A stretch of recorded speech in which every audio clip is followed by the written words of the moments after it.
Hi, my name is Matthew, and I'm here with my partners Landon and Elliot, and we're here to show you our investment challenge plan, which is we want to invest in the Vanguard 500 S&P index fund.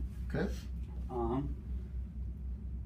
So our current market analysis is we kind of through the bull market that's been happening for the past 8.5 years, we've noticed that it could potentially stall or flatten off. Sure. And our reasoning for that is the government shutdown, the tax cuts, tariffs, it's increased or it's projected that the government's going to increase spending this year and also decrease earning and stuff like that.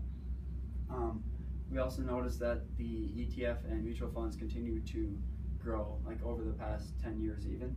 Okay. And so we're almost more going for maybe not betting compared to a single stock having huge growth, but then if the market doesn't do good, we're still safe. But then also if it does do good, sure, we have just as much room to grow. Spread out your risk a little bit.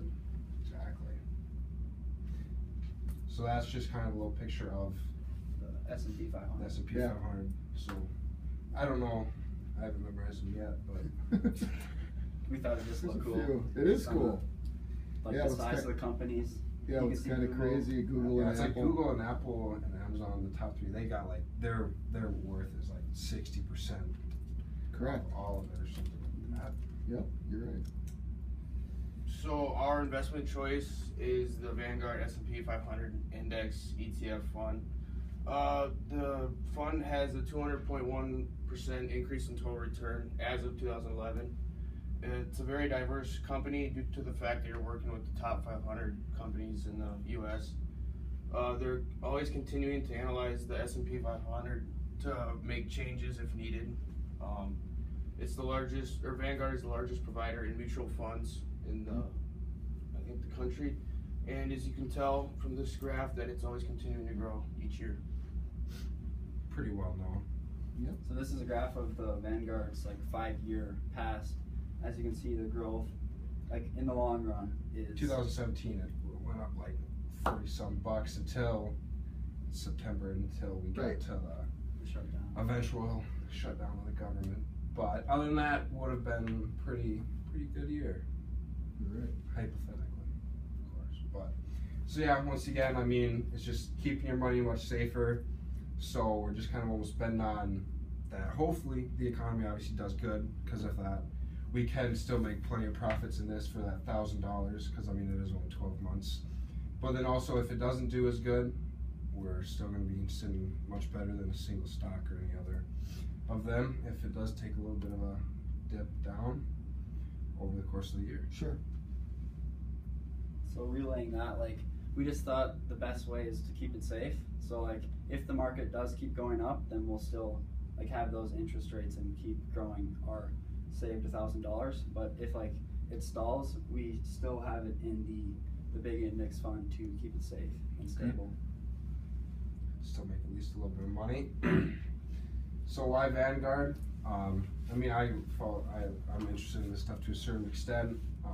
So I mean, I've followed this, and my dad's always preached he's a very big, safe, leave it in there for a while. And so I knew about this, and so I mean, I was watching it, and I mean, just today it's been up $4 this week, so it's been doing good. And I mean, obviously, biggest is 900 billion in assets total that Jack Bogle started. So I mean, it's a well-represented, trustworthy name. So figure why not make a little money off of it. So that would be our numbers. So if we get 1,000, when we did the research, it was right around 247, 248. Okay. Any price possibly would be 275. That'd be, I mean, a little conservative. It went from 214 to all the way up to 272 in 2017. So if we're starting at 250 for 2019, obviously could maybe even get up into the 300 and have a much bigger than return amount on the 1,000 than just that 109.12. Okay. We also saw that even though the mutual funds and index funds have a lower interest rate, we figured that it would have been worth it in the long run. And we also thought if after the year is over, that this idea is successful, then we could just keep that money in that as like an option, and like just Okay, because I don't know. I think you said there'd be Yeah. something for the DECA. but like just an idea. Yeah. Yeah. And then also, yeah, it's passively managed, of course. So the 0.02% now, or whatever that they're taking is new low. Yeah, compared to, like, very low 0.07 cost. of what it was. So when you're looking at that, the projected return on investment of 11%, are you comparing it then kind of like to what it was like the full year in 2017? Or are you just... Not quite. More of that was more. That's what I kind of what I was trying to say. It was more of a conservative because we had to put a number down. You know, we couldn't have said from 10 to 40%, even Okay. though.